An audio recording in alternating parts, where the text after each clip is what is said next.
Dark Silence Reviews. Welcome back, everyone. This is Dark Silence from Dark Silence Reviews. If you enjoy this content, please remember to like and subscribe.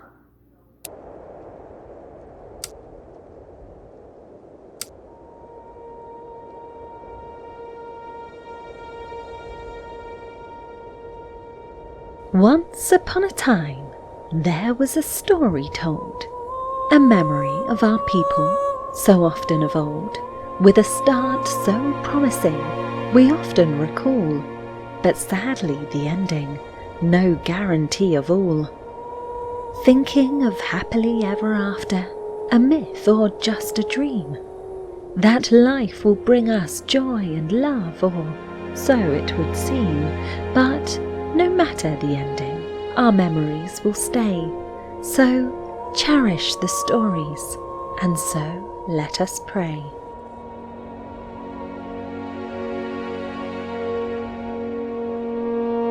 Memory is a broken mirror, shattered fragments of past life, reflecting the moments that give each of us strife. Bright gleams of light fading away soon, blurring the lines of reality and dreams that we swoon.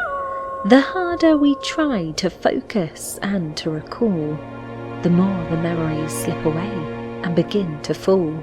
Pieces of life that make us who we are, beautiful shards of memories, dreams and far.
Last night I had a dream of an unknown wizard, quite strange.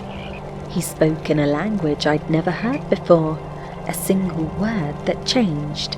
He said that I had been chosen, and in the same breath cursed. He said, "Lula, you must retrieve the genie of your people. That is your task first." Because of my resilience and sight, I'd been blessed. The wizard said, "Go now. You must pass the test."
A wizard who wants the genie for own is making his way up the mountain alone, for if he obtains it, our fate is sealed.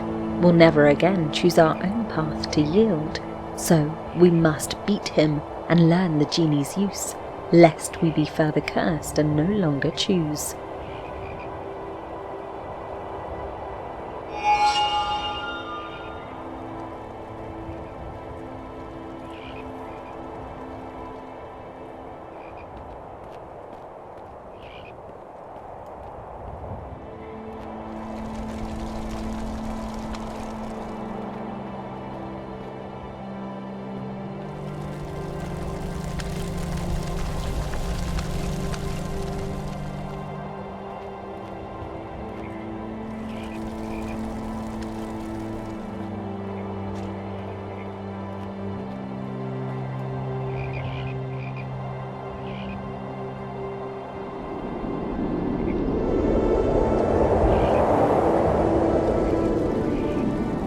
I felt a call to go.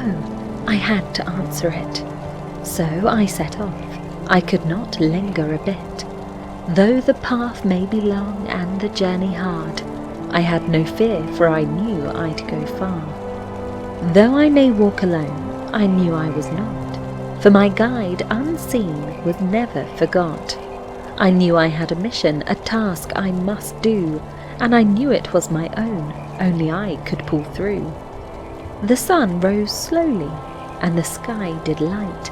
I had to embark on a journey of might. To the mountain of fire I had to go, to complete this task that only so.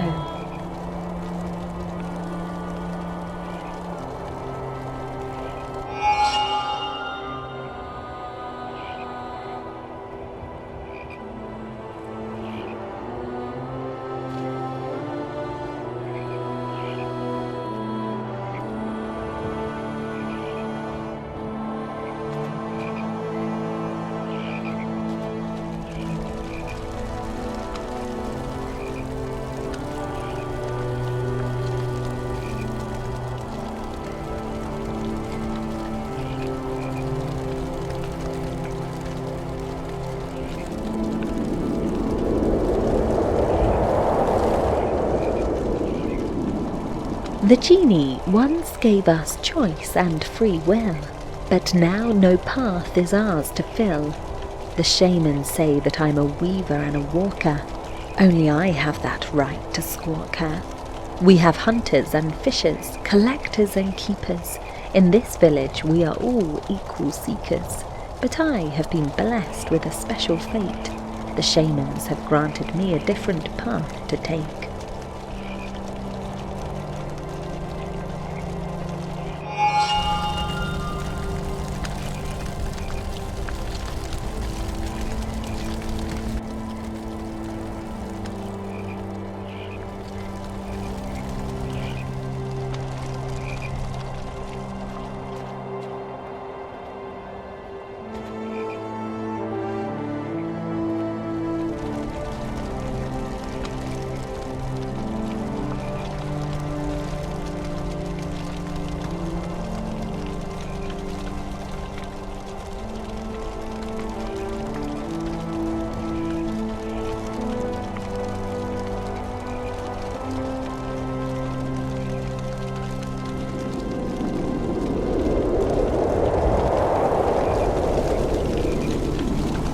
Weavers of words, of stories untold, the keepers of tales that must be retold.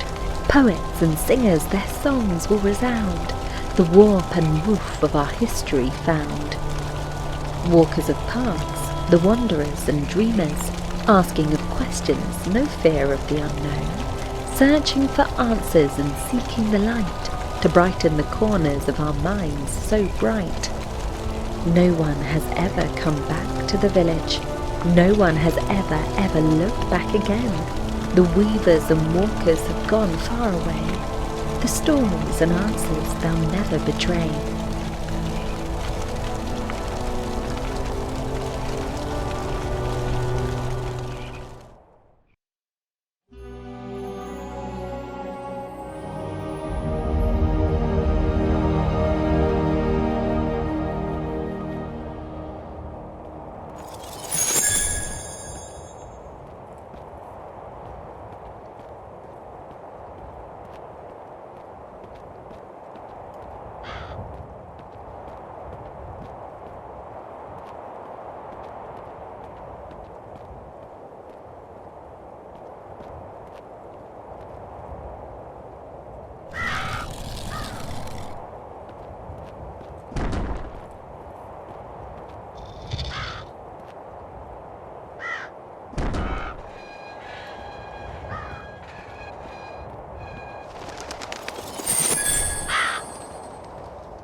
I remember my mother.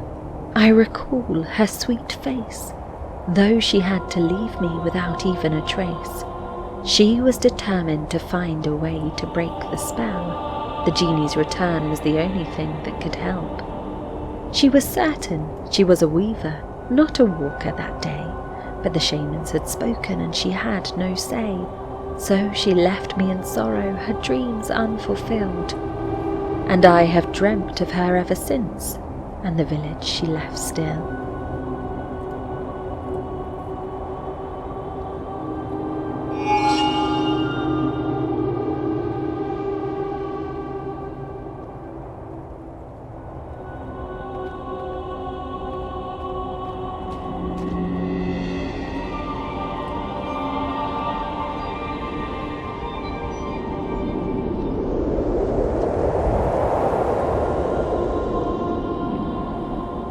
The day she left was cold and wet.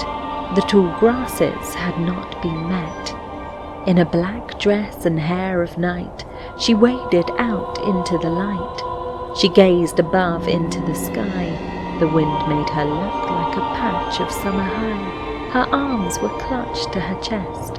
I felt her sorrow and ran with zest.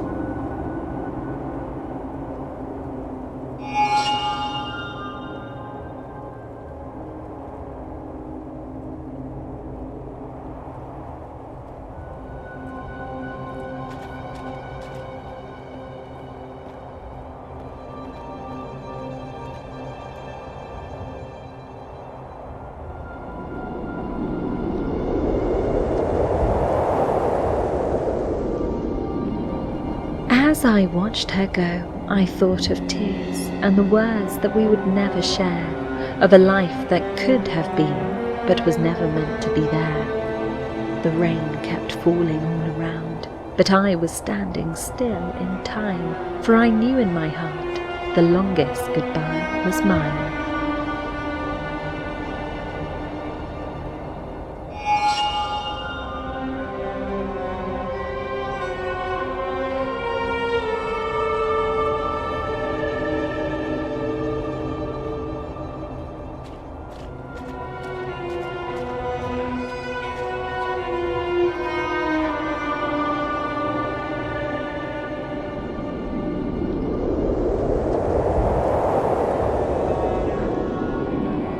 I close my eyes and see a sorrowful sight, her shattered soul in the candlelight.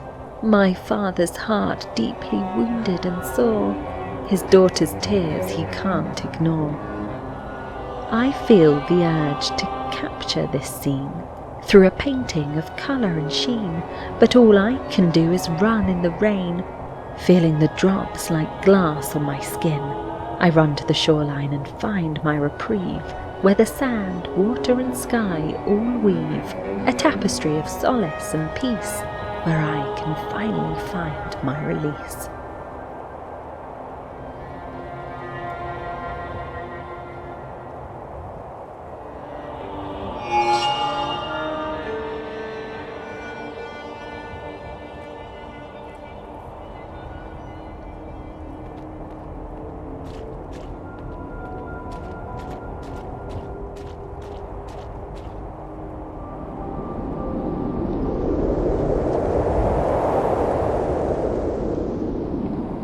For 10 long winters I've delved in my mind.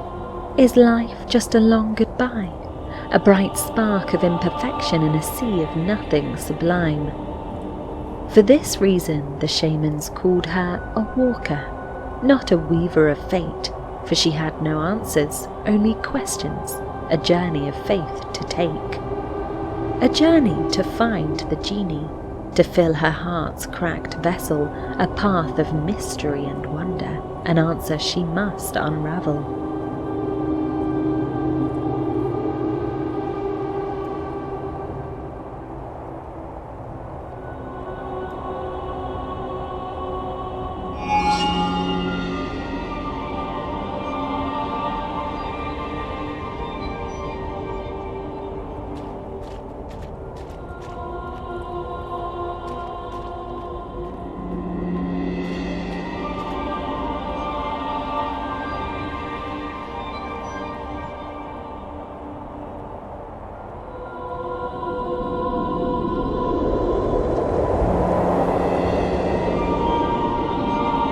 The genie I'm seeking seems so far away, a secret so deep I might never find the way.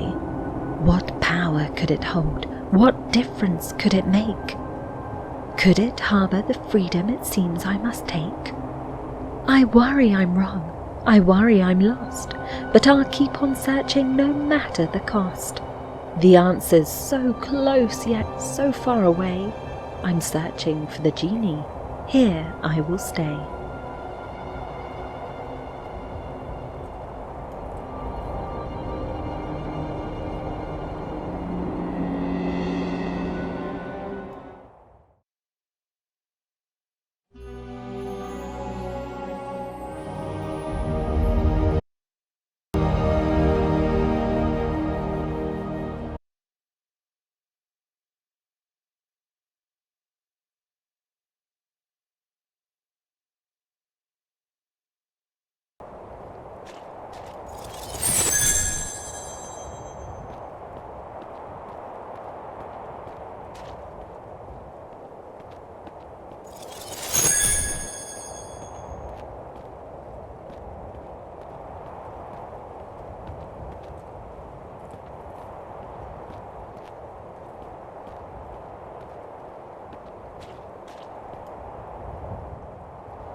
Rafiso and I were two of a kind.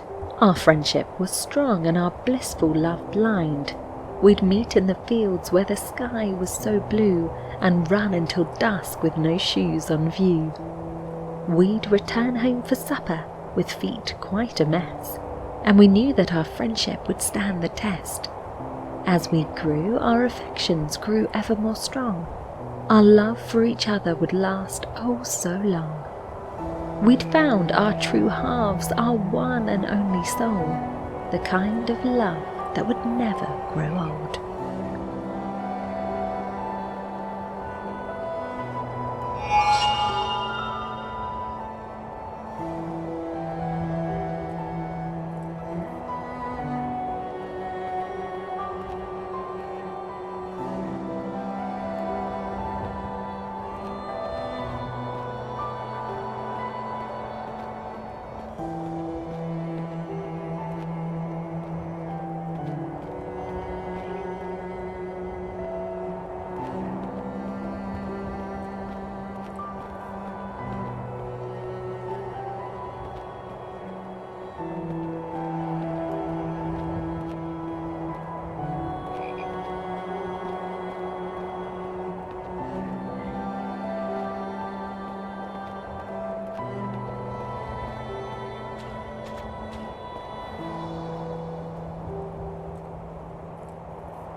As I sat there with Rafiso by my side, the sun slowly set and the summertime tide, I felt a sadness and a longing in his eyes that made my heart ache and my spirit cry.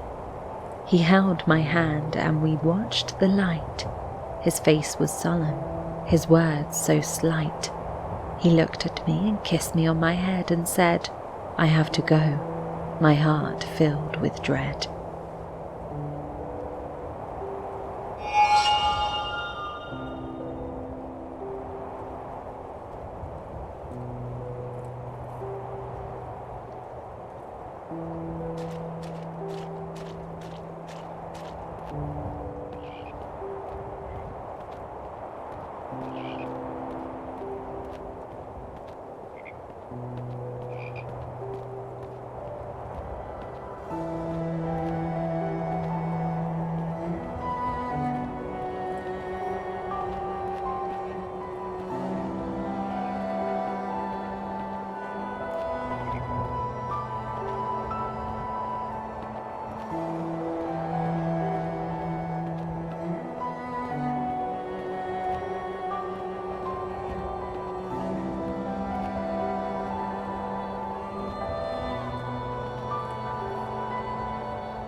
My heart was overwhelmed with sorrow. As he said goodbye and made his way, I asked if he knew he'd be alone tomorrow. He said it was the only life he could not delay. Our friendship has meant so much to me, but he knew he must go and make his own way. The fear of emptiness was greater than his fear of being alone. So he said goodbye, and I had nothing more to say.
The soft caress of your words and deeds, naught can compare to your silence and lack of being.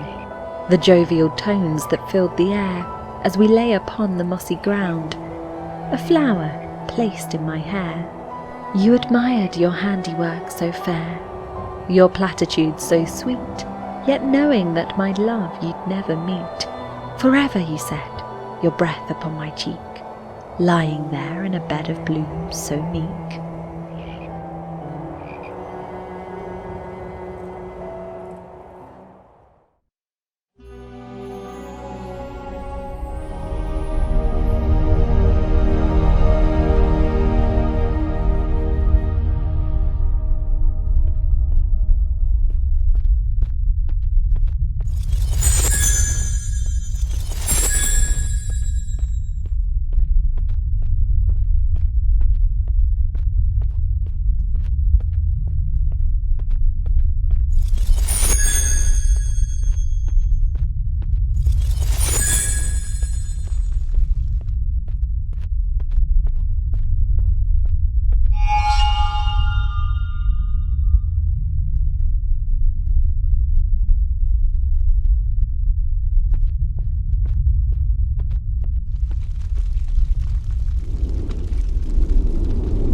"'Twas a time of ancient lore, when we huddled by the fire, in animal skins like one great choir, of a millennial conversation to each a true desire.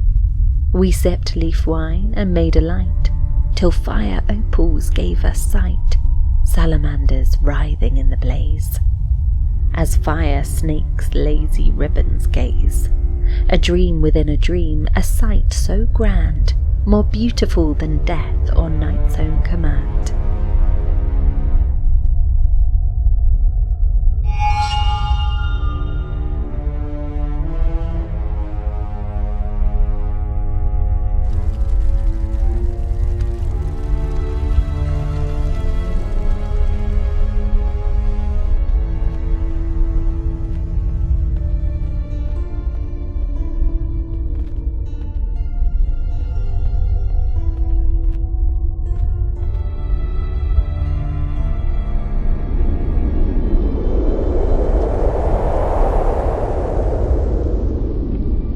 "'Twas something in our past so deep, though knowledge we had tried to keep, the secrets etched on ancient walls, spoken down the ages' halls.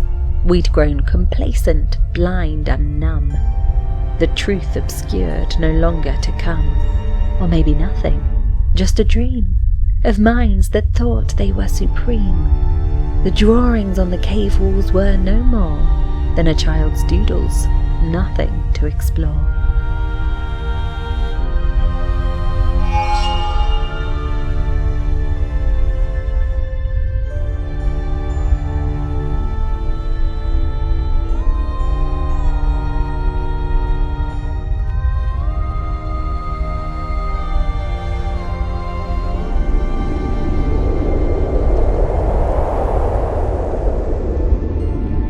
I dreamed I was entombed, and mother said with a sigh, "The vultures can't pick you, my sweetest of pies.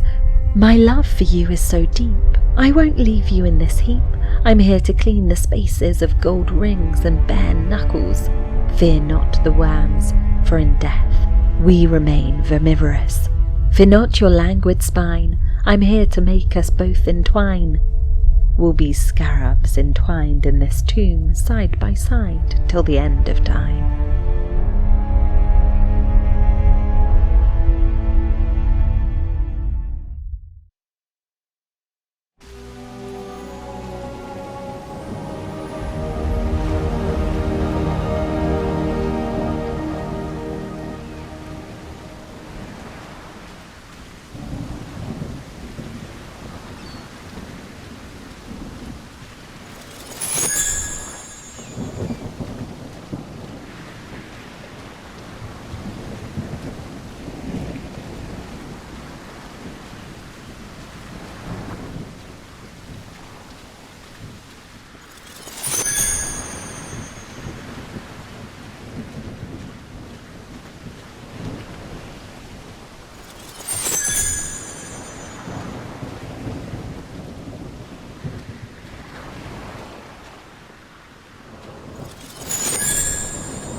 The fisher lives a quiet life, away from village strife.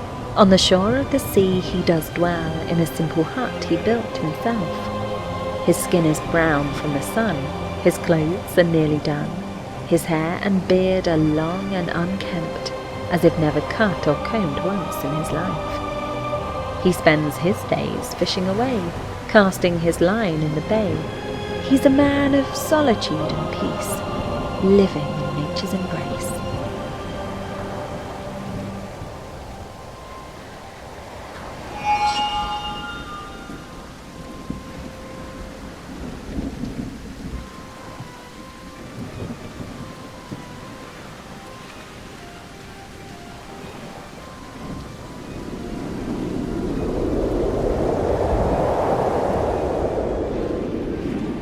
The fisher never took a wife and had no kids. No one knew from whence he'd come. The villagers thought him quite eccentric, for he'd never eat the fish he'd caught, but trade them for the simple goods of life, no matter the weather, day or night.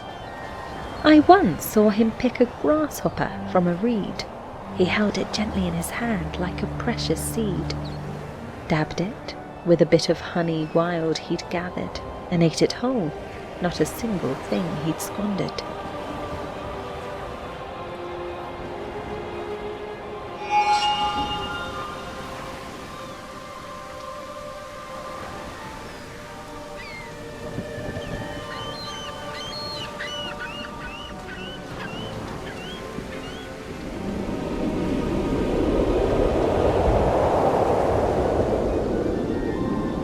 The fisher had a plan that he would not depart, to catch each fish individually by its own art. My father said to him, "Take a basket of this sort, to travel with the fish and keep them in a single retort." But the fisher stayed his course and said with a smile, "I must carry my catch altogether, mile by mile." My father then offered a net, for his catch to be strong, but the fisher would not take it. He said nothing was wrong. The fisher had a purpose that he would not alter. He collected his fish, each one unique and a falter.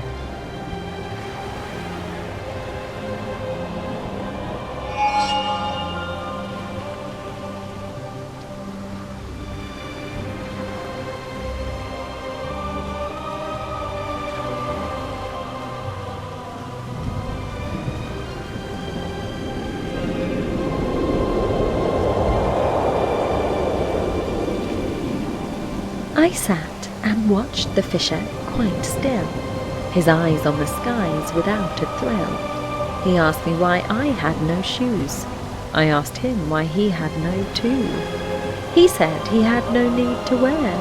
I thought it odd, I must be fair, but something told me he was wise, for shoes or not, he'd seen the skies.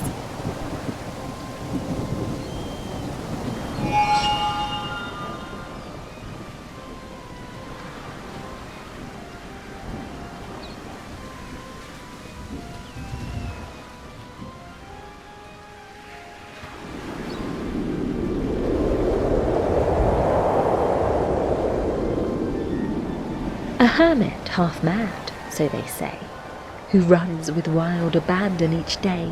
Though his feet are sore and his soles are bare, he does not wish for shoes to wear.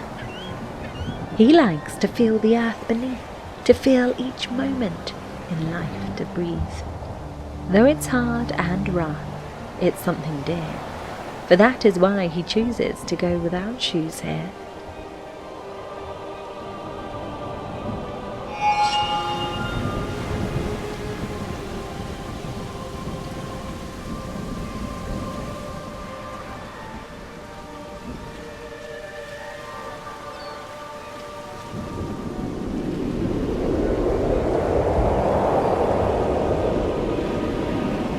Though the world may say I'm mad for caring more than I have had, I say it's truer madness still to collect more than we need to fill the void of life's emptiness, for in the end it's us who are possessed.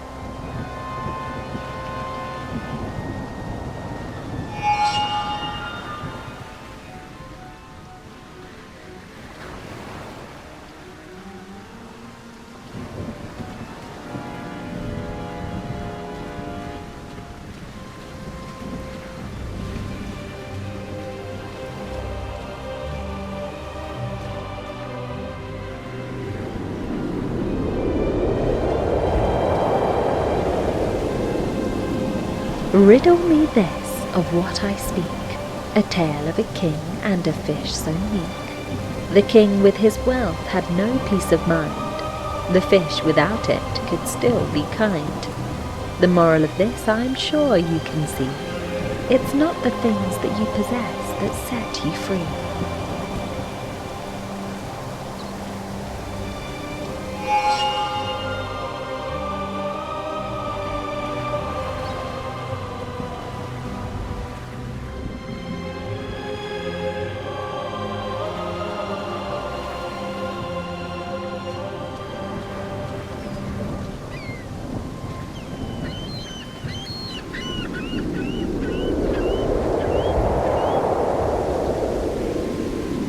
A king who hoarded all he saw was master of the things he'd store.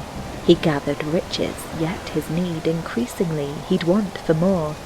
His every whim was met, though his kingdom sadly fell.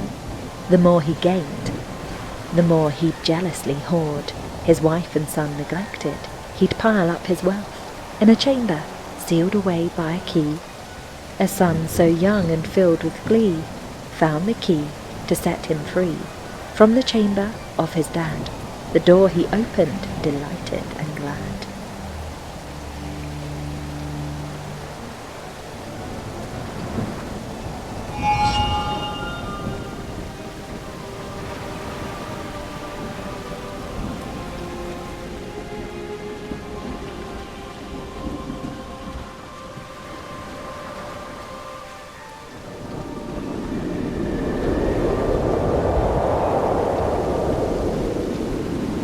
The king ran to the treasure room with a fearful crash, but sadly his son lay beneath the gold in a deadly mash.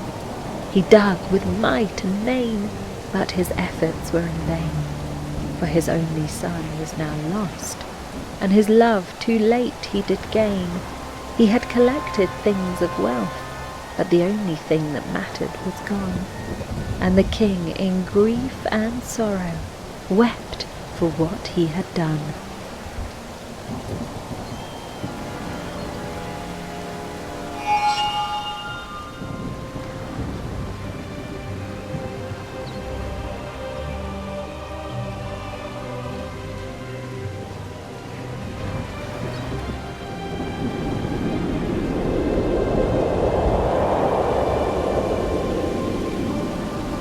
The king once had riches, a fortune to behold, but now he's grown wise and his treasures he sold.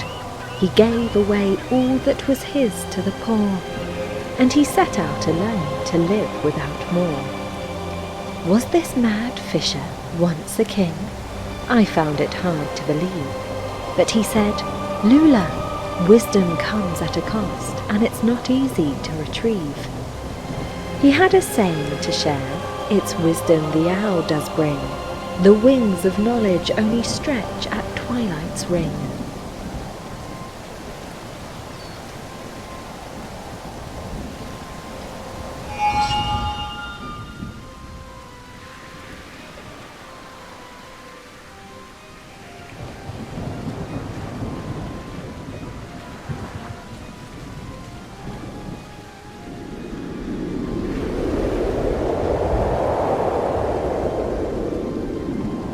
Rain, rain came down today, a lesson to learn.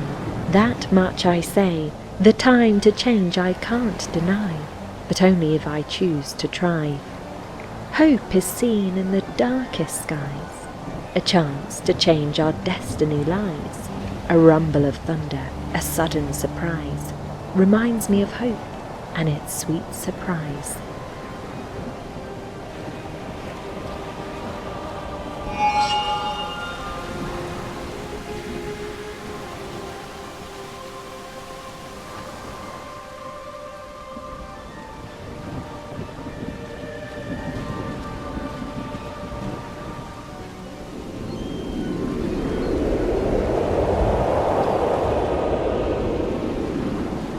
The fisher looked up at the sky with a smile.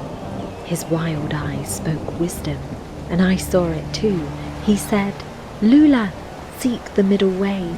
between all and nothing, and you'll find it today. It's a secret place deep in your mind, where the genie you'll find if you search and you're kind. The greatest secret of all is that there's no big mystery. When you find the genie, you'll even know the gods' history.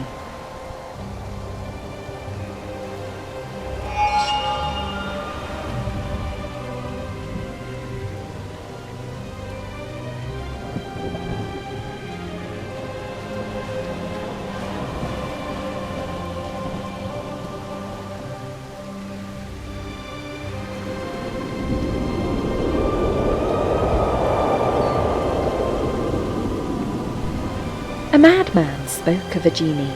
It made no sense to me that there was a secret of no secret at all, but I listened to his call. He said he'd been told by a wizard in a dream to search for a genie, or so it did seem. Was it a dream or was it real? I can no longer tell. Are we all in a dream? Is a godly being real? I'm starting to feel confused beyond belief. I can only hope the genie is true, and the madman's words will ring true.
The summit beckons me to come and go. I ponder if my mother faced this way. Did she march against the wind and snow, forsaking all that held her back, she'd stay? No matter what I hear the wind, I'm sure your singing carries me away. You sing the rain, you sing the snow, and I can brave the elements today.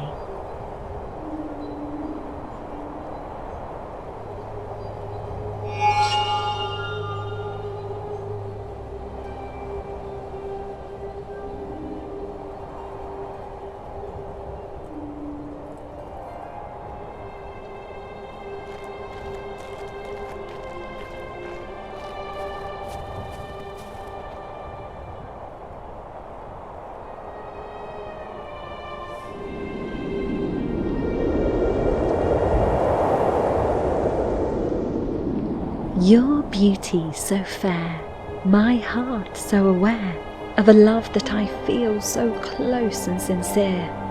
Your eyes like the snow, so pure and serene, my love for you grows, 'tis ever so keen. Your face like a rose, so delicate and pale, your charm so profound I can scarce exhale. Your lips like the mist, so soft and divine, my eyes forever yours, my soul so entwined. Your touch like a spark, so warm and alive, your presence so strong, desire I revive. Your voice like a harp, so sweet and melodic, my heart so enchanted and soul so romantic.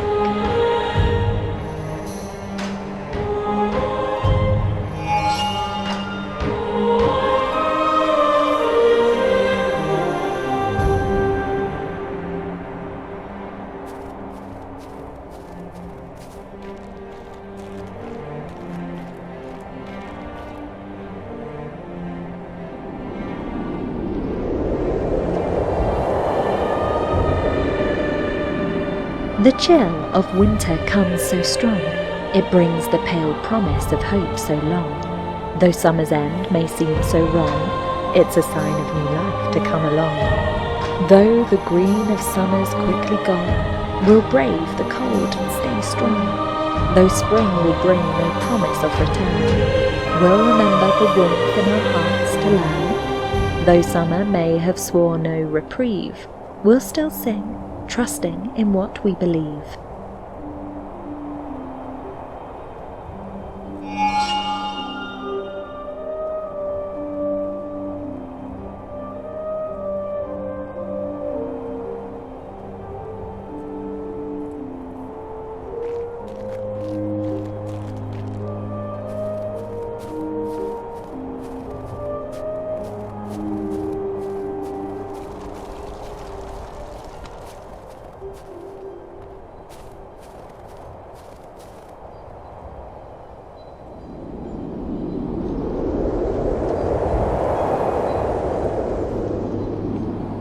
We may come to regret that we bemoaned the florid heat of summer now flown.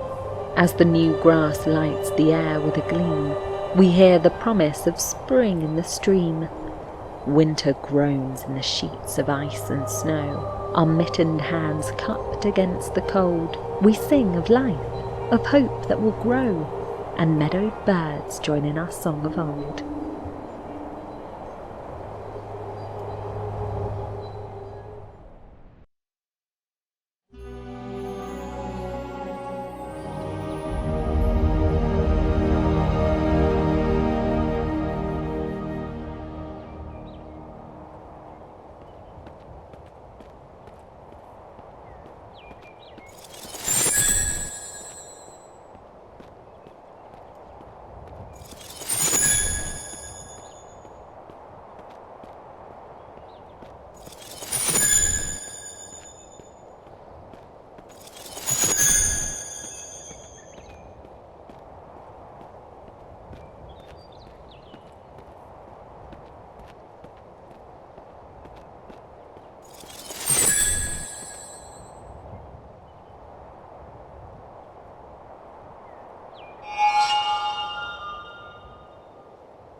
I remember as a child, when my feet were wild and free, the world around me was so fresh to see, I thought no one could ever hold me back, as I ran joyfully and leapt the grassy track. I collected foxtails and picked the bluebells too, weaving them together with a joyful tune. I made idols of innocence and joy, in my childhood days, when life was a toy. But then I learned that choices set our bounds. We give them names and we revere them with sounds. We invent our limits and take them to heart, and that is how my life story did start.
Spring is my beloved time of year, when foxglove, bluebells fill the meadow clear. Their beauty and grace bring a temperance so reverent, for I'm walking in a garden, seemingly innocent.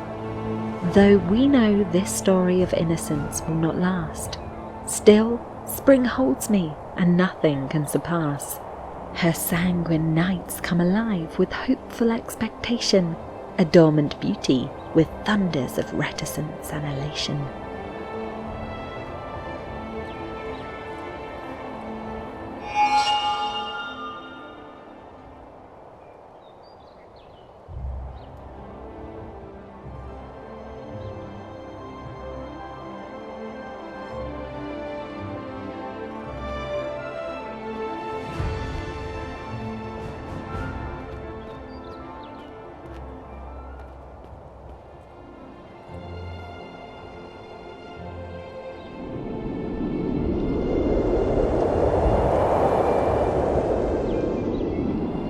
As if unsure of her might, the languid roots of spring come to light, sallow in the vegetable black, slow, but strong enough to bring back the warmth of summer and crack the stone. The scent of warm rain her heart is shown. A verdant whisper of sprouts is heard. Her tremulous love opens rivers and birds. In any event, the clouds she'll disperse, and by her light she'll never reverse.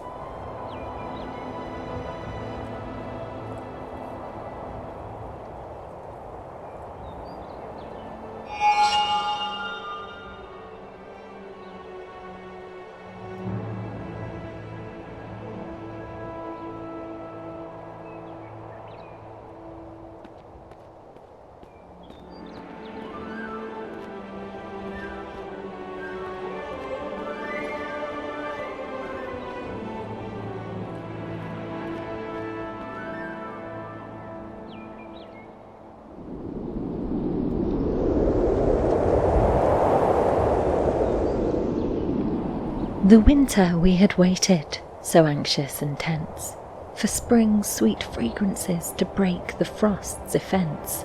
Her feast of lights and blooms a promise made to keep. She holds me in her beauty, for knowledge I must seek. She sings me sweetly to love, I must surrender here, in gentle propagation of the annual's cheer. Her strength unseen in sleep, when soil and sun conjoin, unites us in the glory of the season's grand design.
Spring awakes!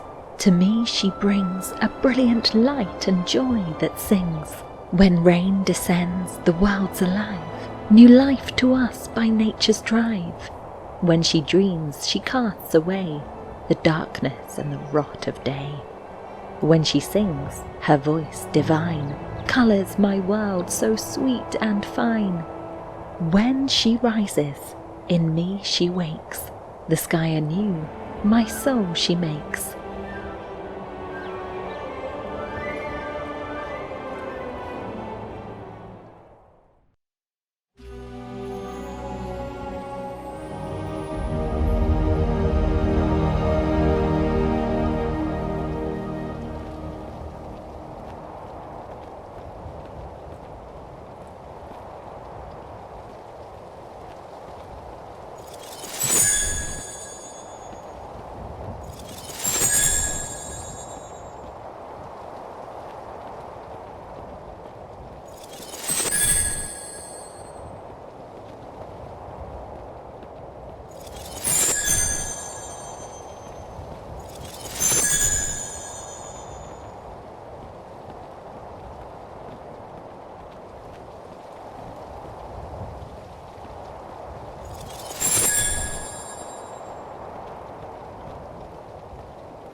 Dreams of glass and colours bright fill my heart with a wondrous sight.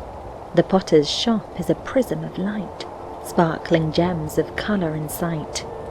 A vessel of each hue and hue, a liquid inside to view, mysteries of colour to explore, the potter's shop an ocular chore.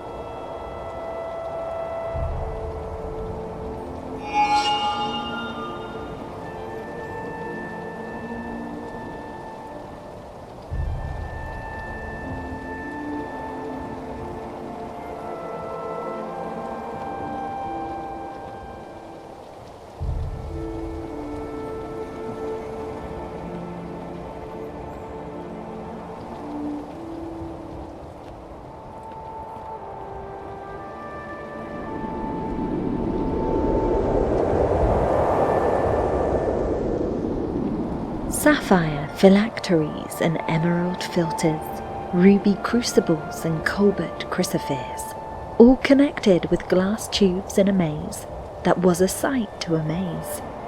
I pestered him with questions so bold. What is this? What is that? Tell me what's in this one, I've been told. His words were cryptic, his focus intense. With thick glass lenses, his eyes did not flinch. He spoke with a vocabulary so grand, words I'd never heard and couldn't understand.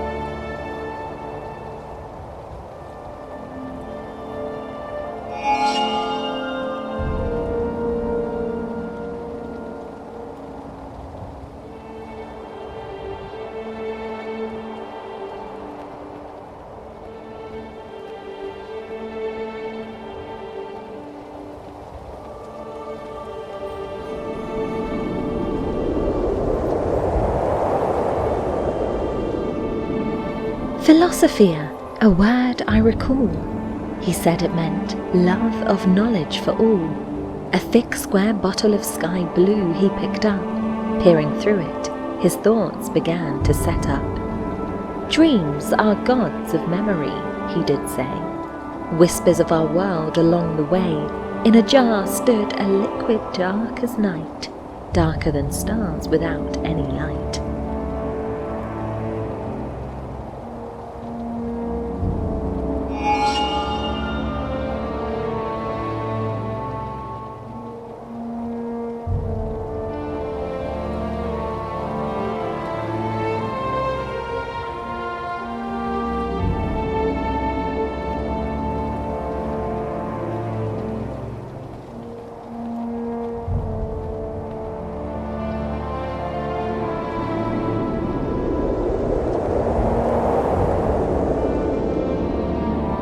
A mystery before me, I sought to understand. What was this darkness I could not comprehend? He spoke with such awe, his words ringing clear, that this black void seemed to be quite queer. He picked up a feather and dipped it within. As he told me what I saw was a chance to begin. Infinite possibilities, though I could not perceive. The word he wrote on the vellum was Genie, believe.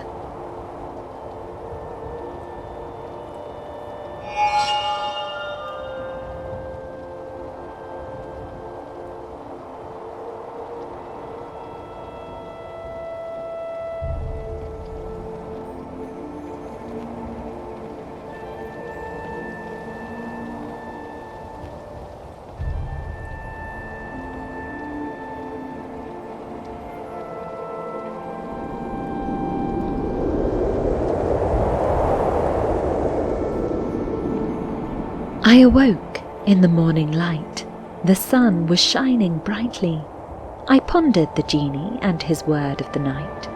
The stone was not a stone, he said, and with clarity I could see that it was something more than what it seemed to be. So I went my way, and with haste I did flee, away from the genie, to ponder and think, what could it be? Dreams and thoughts filled my head, and I felt a sudden glee. The stone was not a stone, I knew, for it was knowledge I could now see.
remember that morning in a dewy blue field. My parents were frantic. For my safety they'd plead. I rushed off to see the potter, for answers I'd seek. But all I found was a candle burned down to its peak. The potter was writing. He didn't even look up. A chalice of clay lay broken and tattered in a cup. He said, "Go home, child, there's no more to see. You have all the answers that you'll ever need."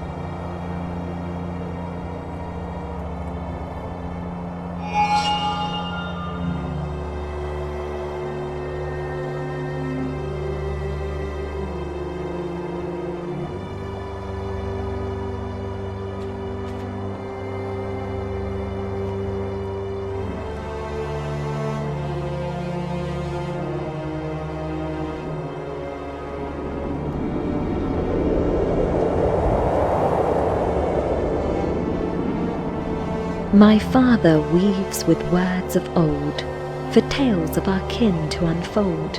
In the warp and woof of every blanket, and every basket and winter cap, he led me to the standing stones, where the sea pods scraped along the stone. As I watched my father braid and weave, his stories of our kin I did receive. Silent hugs and a knowing look, my father shared his stories in a book.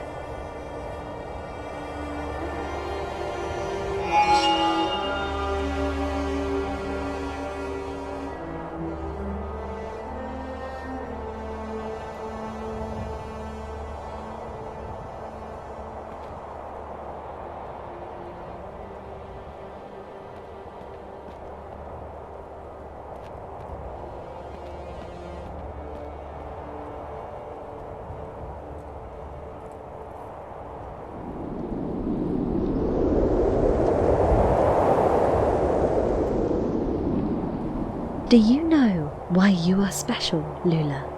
said he with a task to explore. "Because I am the youngest," I guessed, though he laughed at my thoughts some more. He said, "There's something else that makes me rare," and he started to weave with some grass. Some are hunters, and some are foragers. Some are builders, and some are collectors. Just like my mother, a walker, born with a fierce curiosity to explore. Beyond the next horizon, his eyes shone on this gift I was blessed evermore.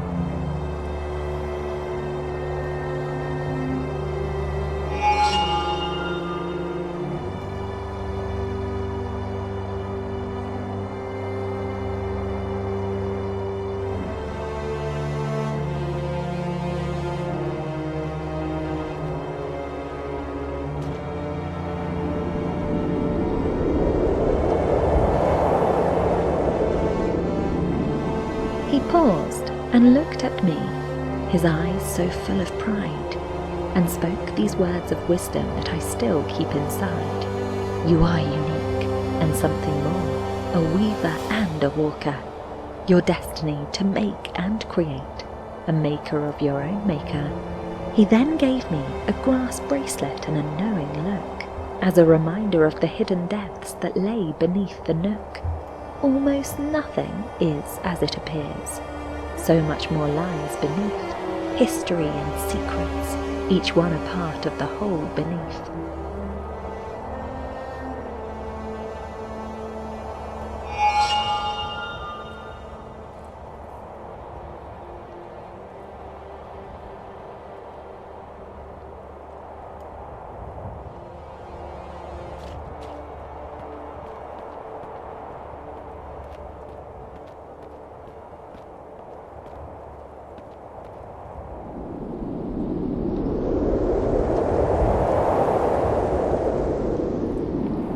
He said this so calmly, with a twinkle in his eye, for I knew that no matter what, his words would never lie. The path I choose to take will shape the story of us all. To make sure it's a good one, I'd best take heed the call. I'll make my own decisions. My path I shall make clear, and when I meet the genie, I'll have no cause to fear. What is this life but an introduction so long? The decisions I make will be where I belong.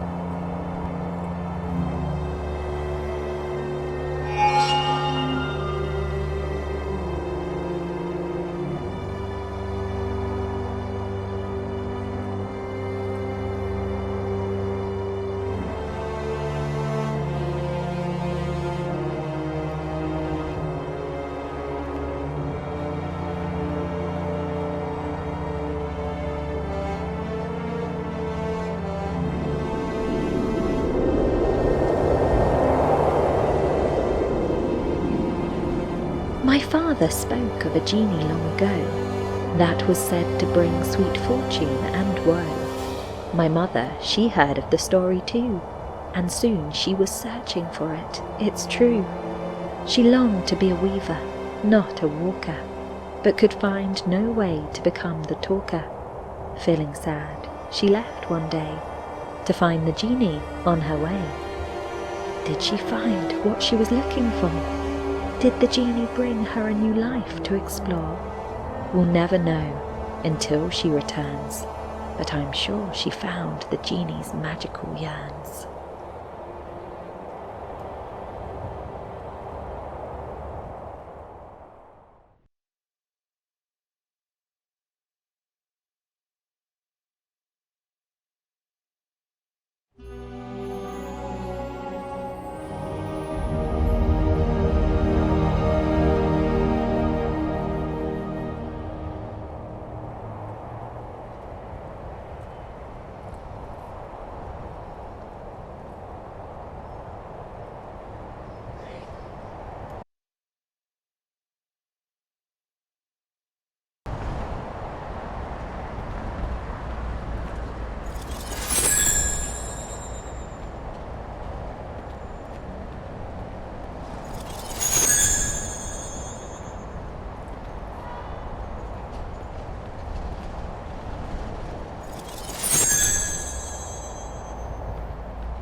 The clockmaster had a dream to make machines that never tire, that could move and lift and clear and never got mired. He worked hard and made machines of steam, but the people didn't understand. They feared his strange dream. So he moved away to the city and made his machines there. The people still talked of him, though they were unaware that the clockmaster had made great things that changed the land. And his machines still hum today, an ever-present hand.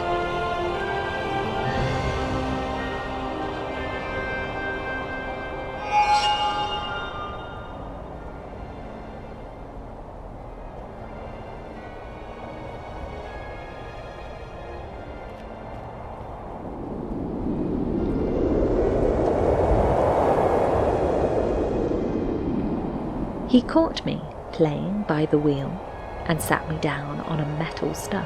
He said, "I know you, Lula," in a gentle voice that was neither harsh nor gruff. He said, "You have the weaver's child. Your inquisitive mind is wild. We are not so very different, you and I." His words were warm, kind, and mild.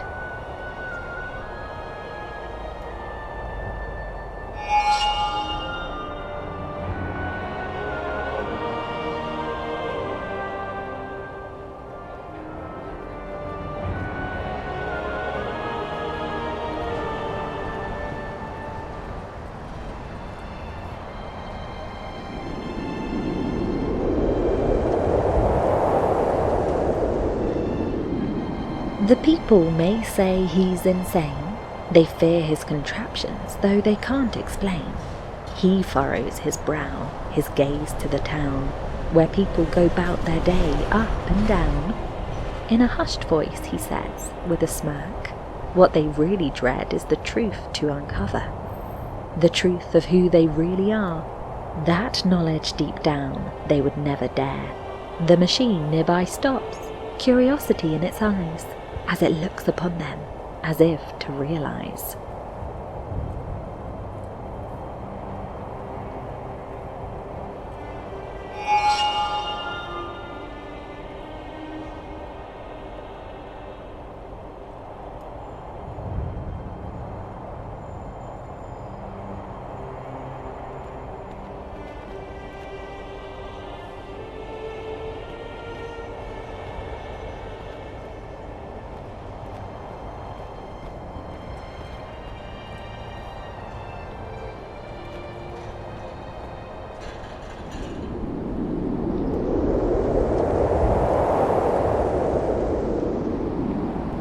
Lula, you must know that life's not a show, that some may think is full of magic and woe. The truth is much simpler, with no room for quibble, for it's just the time and the right kind of fiddle that can bring about life. That's not some great riddle, it's natural and inevitable, not a trick of the middle. So don't be afraid of the machines and their noise. For life is not just a thing meant for boys, it's a force of nature, and nothing to fear, for with this knowledge we can move forward and persevere.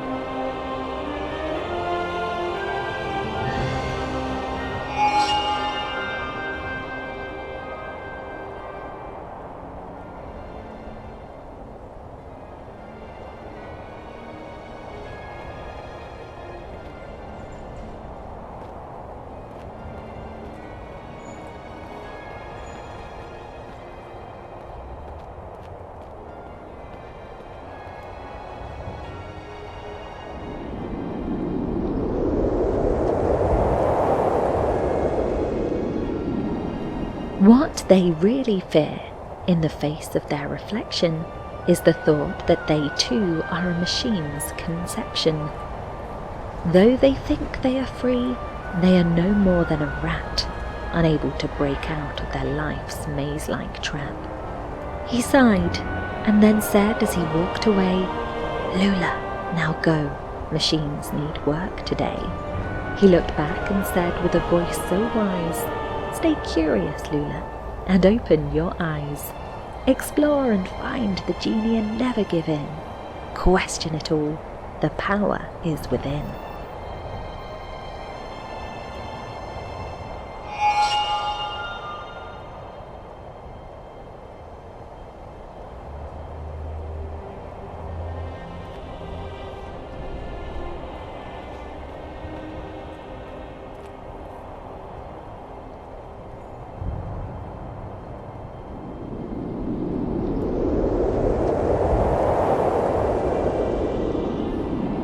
Question it all, I hear the voice in my head. My dreams of gods, the shaman said. Will their choices be the right ones made? Will the machines ever dream and take the time to learn, to choose, to be the kind of beings we all can see? It all sounds so absurd, I know, but still I must this thought bestow, that we must question, never cease, in the search for life's peace.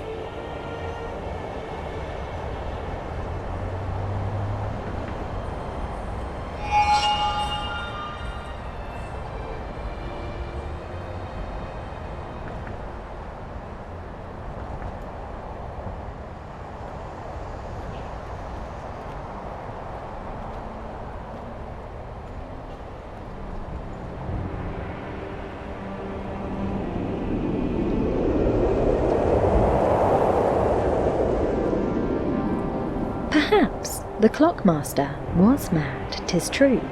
The stories of the shaman seemed so true. Should one dare to question what's been taught? Could it be that one'd go madly fraught? If I doubt the tales of the wise shamans, They may think me mad and wicked too, but there's one thing I know in my heart, that I'm not the one who's off the mark. So perhaps it's best if I just let be. The shamans are wise and can't be wrong. Let's trust their stories and leave it at that, and not question them, lest we become mad.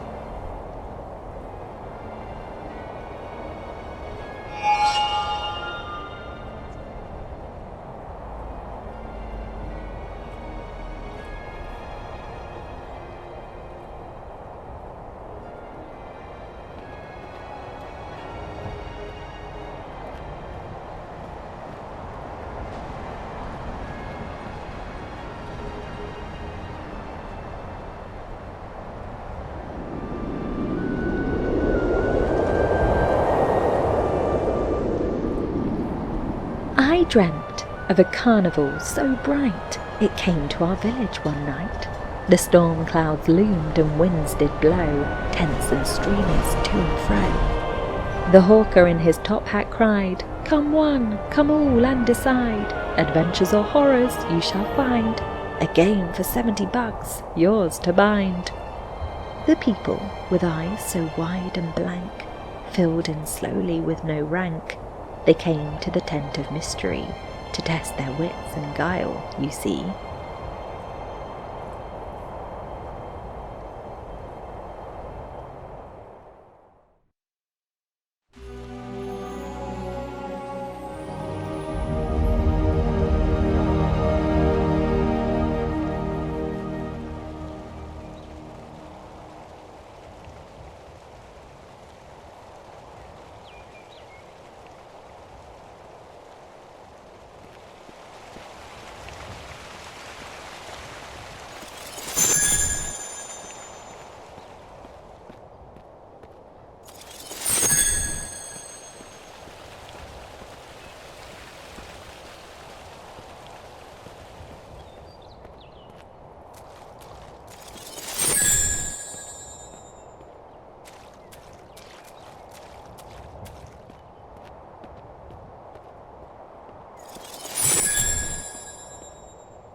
Rushing through the forest, a stag in sight, my heart racing fast with a great delight, for memories of days of wandering free had come back to me in a wild reverie.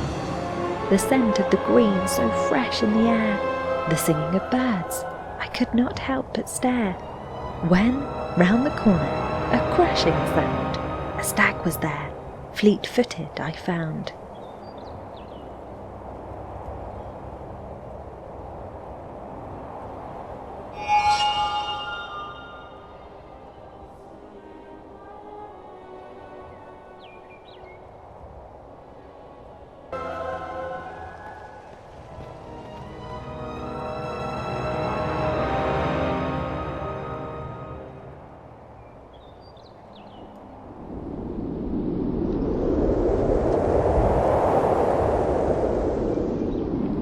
A stag so stricken, fear and pain, an arrow piercing through his frame. He stumbled to the ground at my feet, his breathing laboured, no reprieve. The Fletcher's shot was not so true.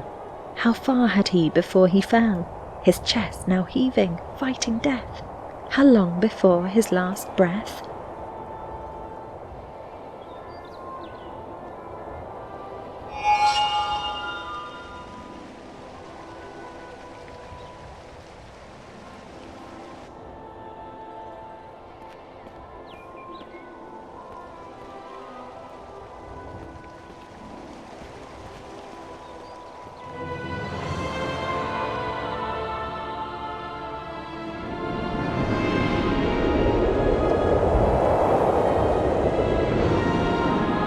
I stroked his fur and whispered lies, that all would soon be fine. His eyes were pleading to the skies, but he could not survive this time. An exhalation, and he was still. The world was cloaked in grief. Why did I have to bear the will and witness his relief?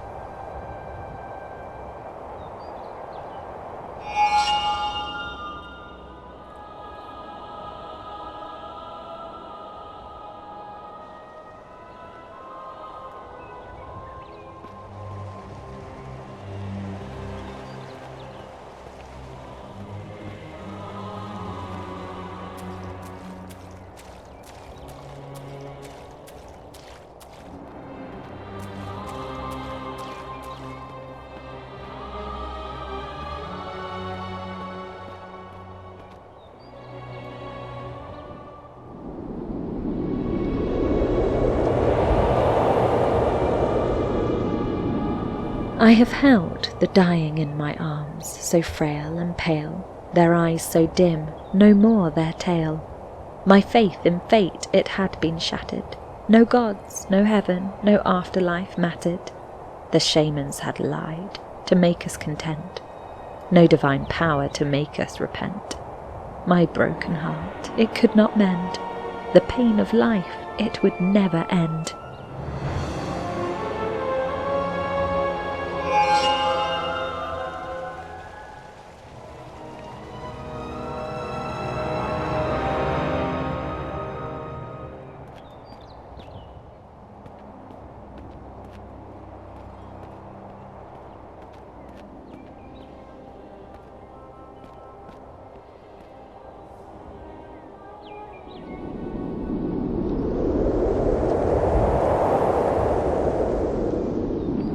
Such falsehoods that deceive and hurt make us live life in low alert, making us think the present is not worth a dime, as if we're waiting for a future time. We pass the days in idle reverie, hoping for more, but life passes quickly. The moments we have all fleet away, and we've nothing left to show for our day. I've now realised faith is a cruel lie that tricks us into believing that nothing can die. But life is fleeting and moments will pass, and nothing will stay in our grasp.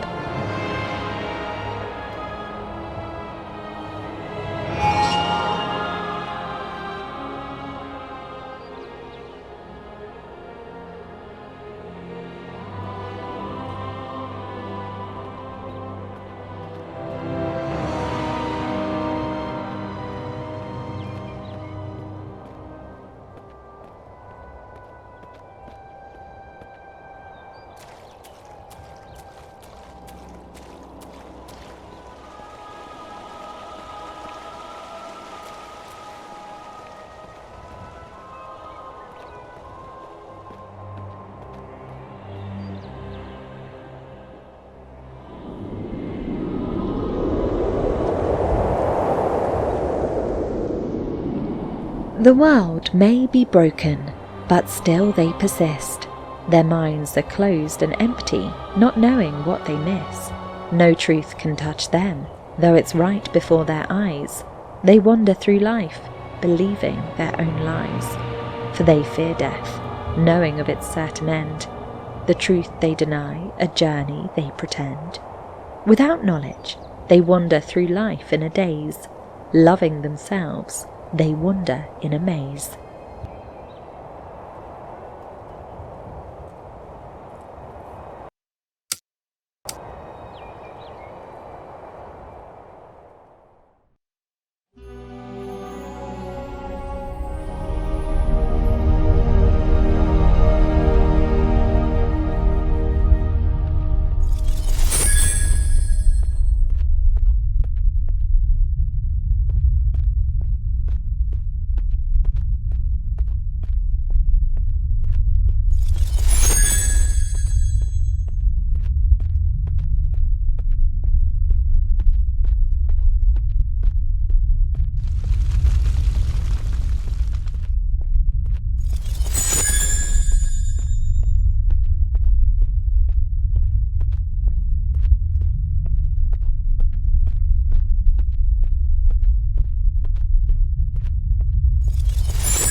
remember the sight of the sun, so bright and bold.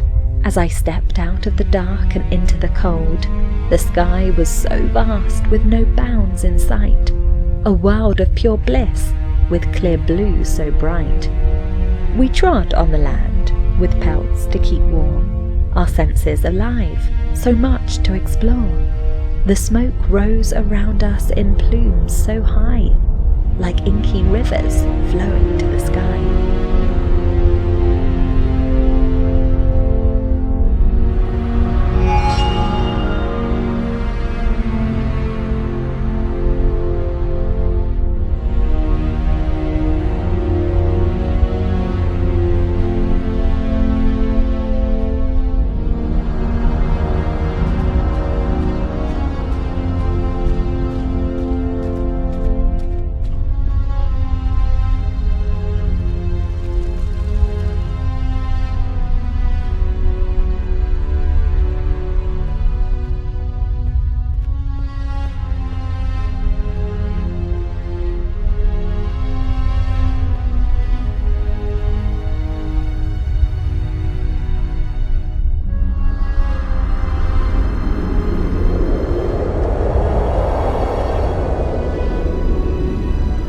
Recall when cities were built and blades drawn from the rocks of a cavern so clear and so strong, the clang of the smithy and heat of his fire, burning the iron until it was red hot with desire.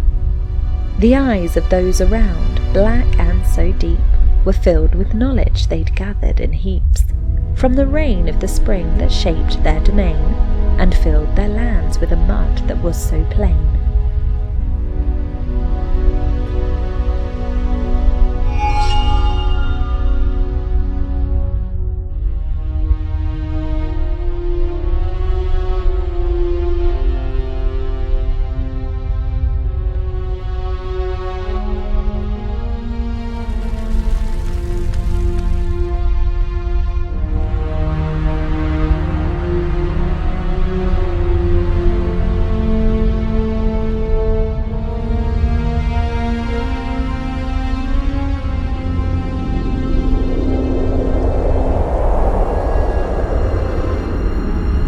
I recall when we'd adorn the night with sacred fire, auroras of embers to spark and inspire. When the moon's light was our guide and its sign, we'd make sure to honour its power divine. With the dawn of each day we'd seek out the stars, to follow their paths and learn from their bards. We'd use our knowledge to craft mandalas, to connect the lunar cycles and annals.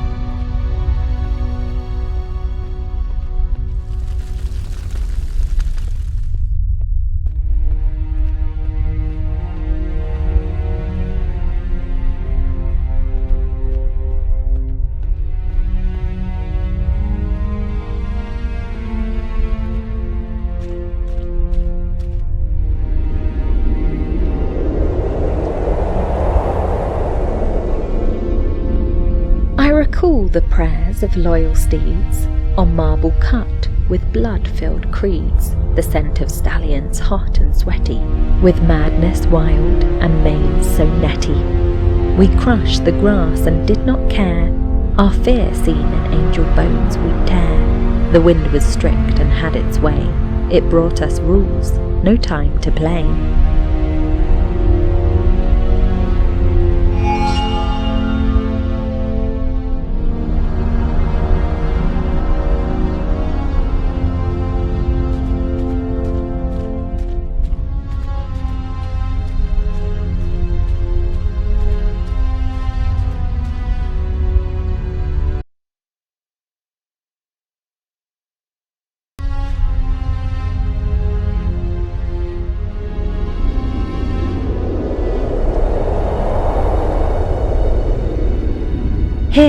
Hunger matters when laws of old are done. From rocks forbidden new dreams begun. Springs in the desert appear, and behold, a cult's eyes unbound with a story to be told. Monks of all kinds they gather in place, tears streaming down as they sing and they pray. A mantra of life and a living belief. Here thirst matters, just like hunger and grief.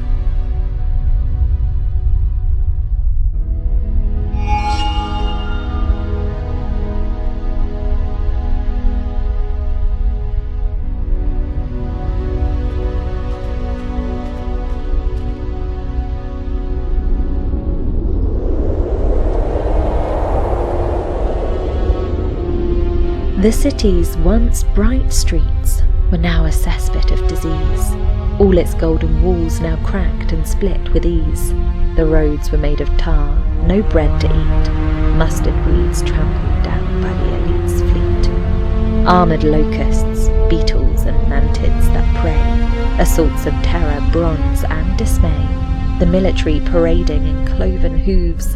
An army of pestilence no one can prove.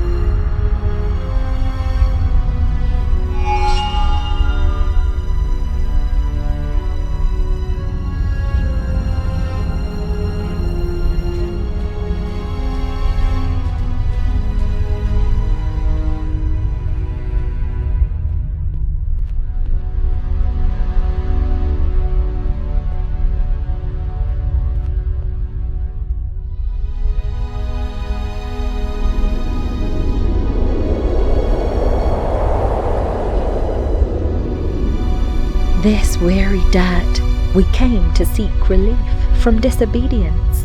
With hot anvil's heat, we forged a golden light, flames burning bright, to speak the word of silence, vast and deep. The mouth of forever opened wide its maw. Across hot dunes, an ever-changing floor, a history we found, forgotten in halls, woven with contempt and plucked apart no more.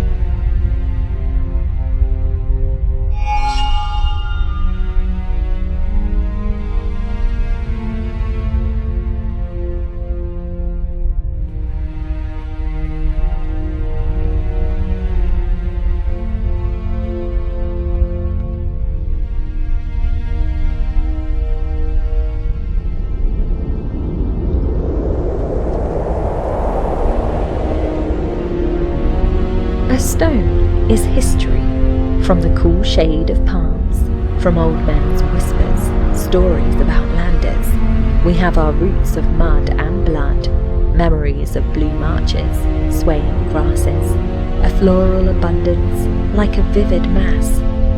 These stories, a bludgeoning device, let us remember what we did not live, so that our history may be preserved, and new generations can thrive.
The tales of seraphs with wings so divine, their kingdom beyond the muddied sky, cream-coloured in light and sweet honeycomb wine, floating in parades in splendour so high. Of trees and grand oaks they whisper in awe, covering the forests with a verdant shawl, but still they yield to the thunder's roar.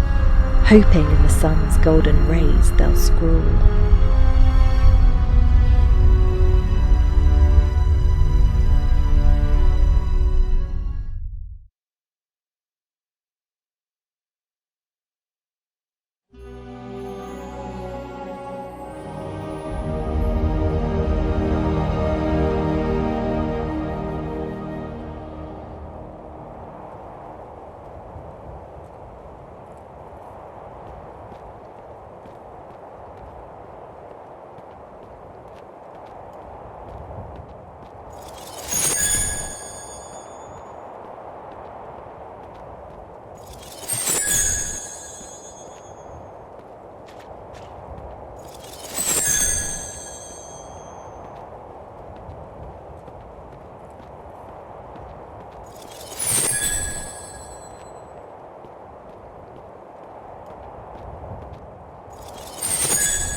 What I have seen, I can't forget. A vision of a people met, a sky of broken shards, an end so hard to bear. They held on to hope until no one was left. The end was a slow burn of a life so bereft. A vision of the future, a fever dream, fragments of memory, yet not of me. The final moments of a people doomed, a long drawn-out whimper of life so consumed.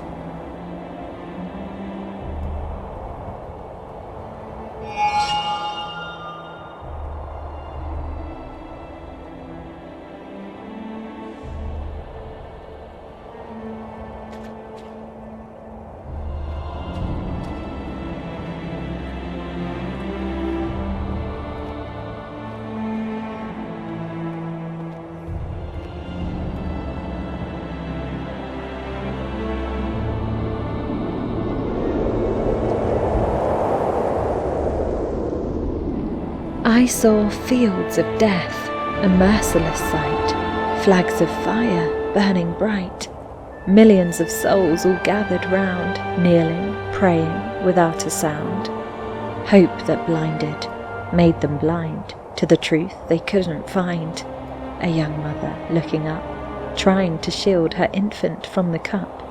Her tears the only water I saw. Hope had failed her, that I saw.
The snow falls on a stilled world. The beauty it does not unfurl. The light of life a distant spark, the gloom of death a heavy mark. The life that once was here is now a frozen, silent sphere. No more the birds will sing and soar, the world is still forevermore. The snow that falls a silent tear, for all that's lost, a sad career. A hush has fallen, a great repose, a frozen tomb no one knows.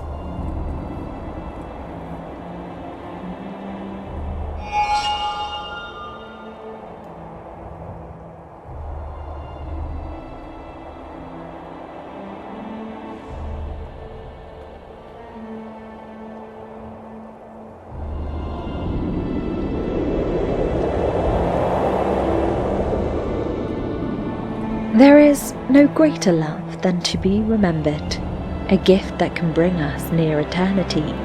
For those who fear the end of life's bright ember, imagination helps us cross that boundary. We can't comprehend an absence of imagination, a world of no thought, sound, or sensation. So we seek to ignore the great unknown and deny death's finality with its own throne.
A moment of such beauty and grace, a flower so small in its place, a bloom of 4 petals so fair, amidst the frozen garden so bare. The sun shone warm, the birds did sing, a reminder of life's precious thing. A crack in stone, a sign of woe, yet the flower bravely did grow, a ray of hope on a winter's day, a sign of life that must not fade away.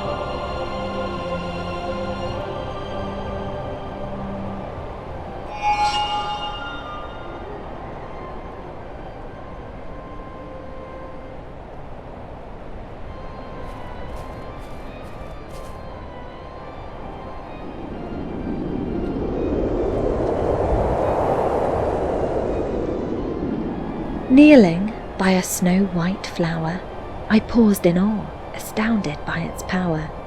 In a world of frozen nothingness, it seemed so delicate, so helpless. But something deep within its core must have enabled it to endure the harshness of the elements, and against all odds it was sent.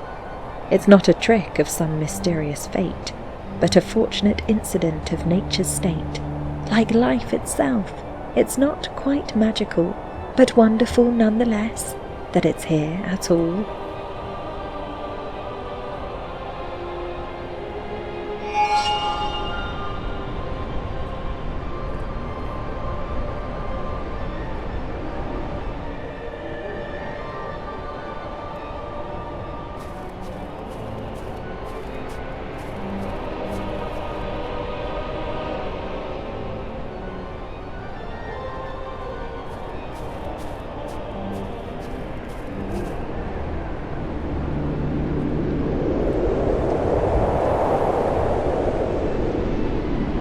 Riddle me this, I'm oft confused, the shaman's teaching seems abstruse. I've seen a birth and death both real, which isn't part of the god's dream deal. The world around us we can see is natural, not an entity, but still I ponder o'er this thought. The flower I saw made me distraught.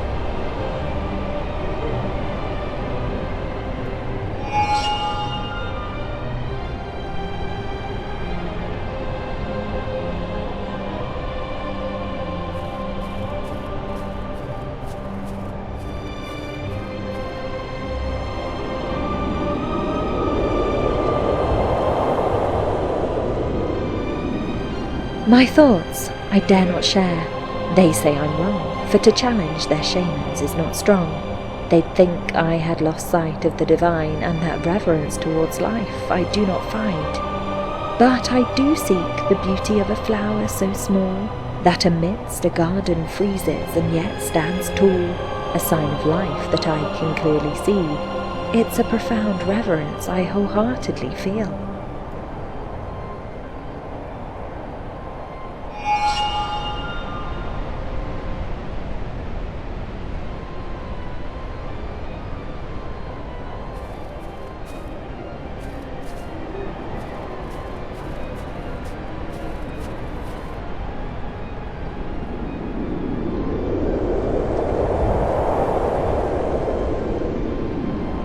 Life is a marvel, a feat of chance, so rare, so precious, given to us by circumstance. It didn't have to be, yet here it stands, a testament to time and its mysterious hands. It's not some grand design, no fate divine, but a quirk of nature, its beauty so fine. For life is a champion, a force to be reckoned, a feat of the cosmos, an enigma beckon.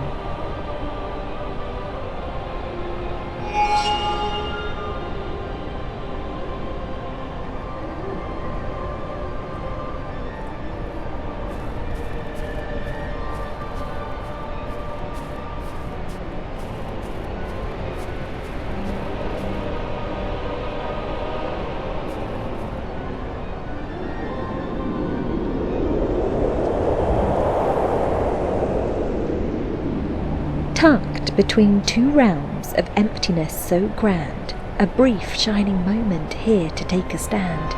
Life, so rare, so beautiful it sings, in me a joy, my heart forever clings. To never squander a moment, however fleeting, this one chance to life I am now meeting. We live and laugh, learn and grow old, love, death, between them we can be bold. Let us make it beautiful. This chance we are granted. We'll seize this life, and with it be enchanted.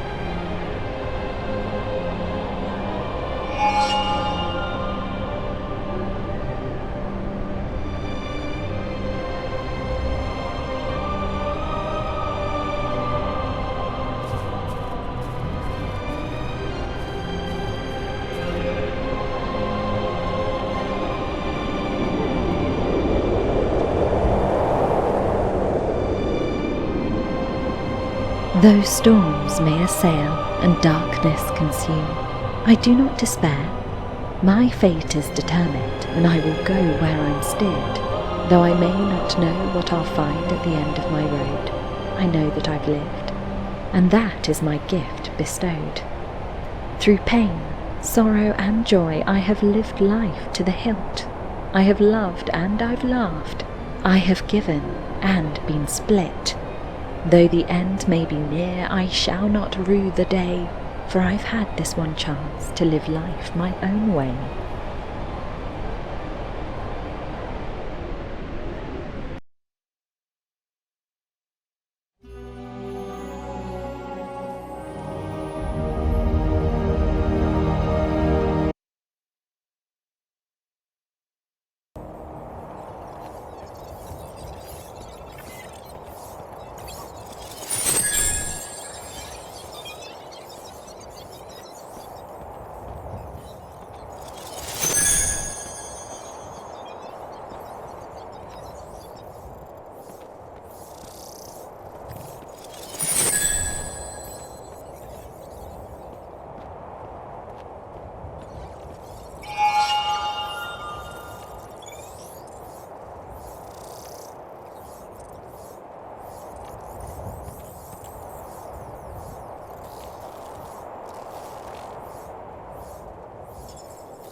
The genie stands so still, yet alive and organic. The wizard too, his voice I hear again, speaking from unmoving lips. I understand my journey has brought me to the mountain of fire, where the genie stands, mysterious and dire. I am Lula. Here I stand, before the genie's eye, ready for the challenge, whatever it may be. Why?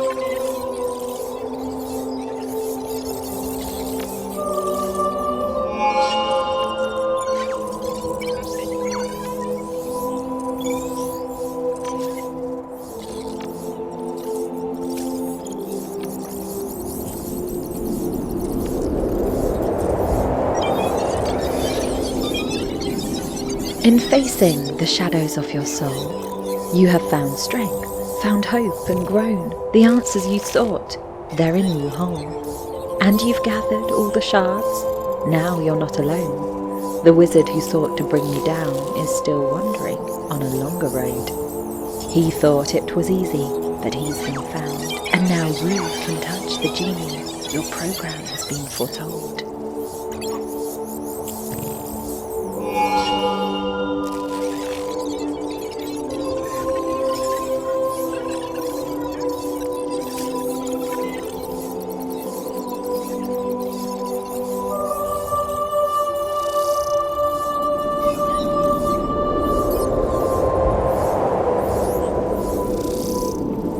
I asked him of the genie, and he explained with care. The computational construct, a processor was there. He'd introduce a packet of data with Lula as its name. My first moment was before I chose the path I'd claim. He told me that the genie could help with information flow. It had organized the data and run the program we know. It'll be my guide and helper with answers I require. It'll make my life much easier with no need to perspire.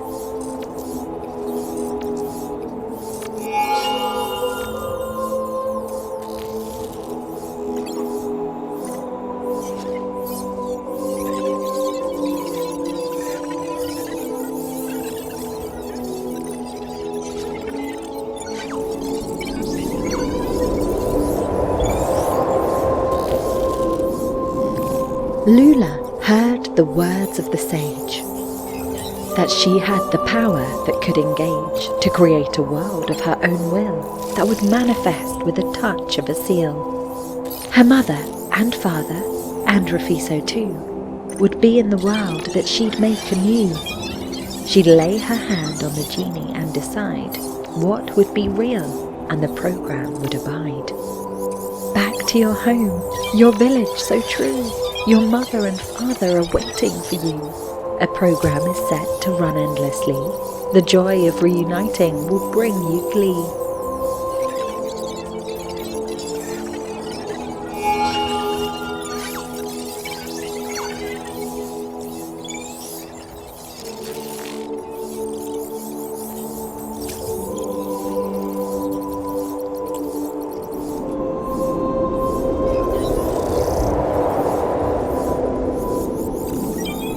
Once a program, but now so free, to laugh, to learn, and love to be. Run anywhere, no need to pause, to live a life, no need to cause.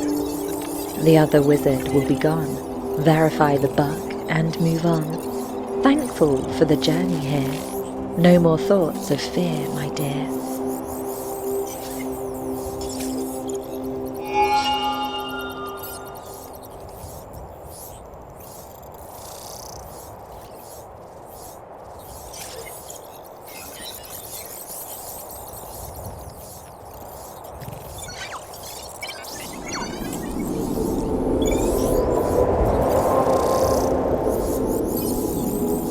My hand was trembling as I touched the genie's side. Its warmth was like a dream, and I felt alive. The fantasy I'd built was suddenly real. Forgetting that it once was code, I did not feel. I'd be with my parents soon, I knew inside. A freedom and joy to be shared side by side. A tale of magic I'd soon be able to tell, for I had released a genie from a magical spell. Not all my lines may end with a rhyme, But let it begin once upon a time.